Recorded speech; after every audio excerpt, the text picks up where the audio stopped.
మనము ఫ్రాక్షన్స్ గురించి చెప్పుకుందాము. ఫ్రాక్షన్స్ గురించి చెప్పుకుంటున్నప్పుడు ఈ టీఎల్ఎంను మనం ఉపయోగిస్తాము.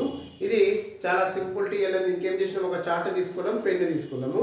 ఈ పెన్నులతోని మనం దీన్ని ఎన్ని పార్ట్స్గా విభజించినామంటే 1 2 3 4 5 6 7 8 పార్ట్స్గా విభజించడం. ఫ్రాక్షన్లో మనకు 2 పార్ట్స్ ఉంటాయి. ఫస్ట్ది న్యూమరేటరు, డినామినేటర్. న్యూమరేటర్ను పైన రాస్తాము, డినామినేటర్ను కింద రాస్తాము. ఎప్పుడైతే న్యూమరేటర్ అంటే మనకు అడిగినటువంటి క్వశ్చన్ ఆధారంగా అది షేడెడా అన్షేడెడా, షేడెడ్ పార్ట్స్ అంటే ఎన్ని పార్ట్స్కు షేడ్ చేస్తాము అనే దాని ప్రకారం షేడెడ్ పార్ట్స్ రాస్తాము. అన్షేడెడ్ అన్నప్పుడు ఎన్ని పార్ట్స్ షేడ్ చేయకుండా మిగిలిన ఎన్ని ఉన్నాయో వాటిని అన్షేడెడ్ పార్ట్స్ అంటారు. కింద డినామినేటర్లో వచ్చేసరికి మనము టోటల్ పార్ట్స్ ఎన్ని పార్ట్స్ చేసినామో రాస్తాము. ఈ చార్ట్ను మనము 8 పార్ట్స్ చేసినాం. 8 పార్ట్స్ 1 2 3 4 5 6 7 8 చూస్తున్నారా? ఈ 8 పార్ట్స్లో ఫర్ ఎగ్జాంపుల్గా మనము ఈ స్టోన్స్తోని దీన్ని ఈ విధంగా ఫిలప్ చేసినాం అనుకోండి.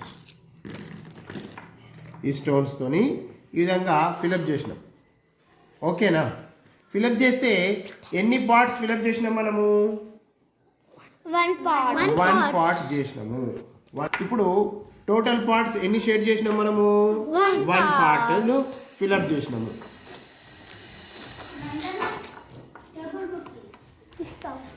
అంటే 1 పార్ట్ను ఫిలప్ చేసినాము. ఫ్రాక్షన్గా వేస్తున్నాము. మొత్తం టోటల్ 8 పార్ట్స్ ఉన్నాయి కదా, 8ను డినామినేటర్గా రాసినాం. డినామినేటర్గా 8 రాసినాం. మరి ఎన్ని పార్ట్స్ షేడ్ అయినాయి? 1 పార్ట్ షేడ్ అయింది కాబట్టి దీన్ని ఇప్పుడు 1/8 అంటాం. ఏమంటాము? 1/8. ఇప్పుడు అదేవిధంగా ఇంకొక పార్ట్స్ కూడా మనం తీసుకున్నాం అనుకోండి. ఇంకొక పార్ట్ తీసుకొని దీంట్లో కూడా కలర్తో ఫిలప్ చేసినాం. ఇప్పుడు ఎన్ని పార్ట్స్ కలరింగ్ అయినాయి? 2/8. దీన్ని మనం ఏమంటామంటే 2 ఎక్కడ ఉంది?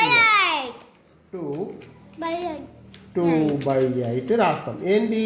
Shaded part 2/8. మరి 2/8 షేడెడ్ ఉంది కదా, 2/8 షేడెడ్ పార్ట్. ఇప్పుడు అన్షేడెడ్, షేడ్ చేయండి ఎంత ఉన్నది? 6 ఉన్నాయి. 1 2 3 4 5 6 ఉన్నాయి కాబట్టి 6/8 అన్షేడెడ్ పార్ట్. అన్షేడెడ్ పార్ట్ ఎంత ఉన్నది?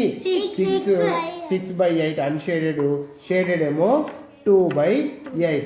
ఇంకొక దాంట్లో షేడ్ చేసినాం అనుకో, చూడండి, ఇంకొక దాంట్లో షేడ్ చేస్తే అది 3/8 అవుతుంది. షేడెడ్ పార్ట్ ఎంత అవుతుంది? 3/8.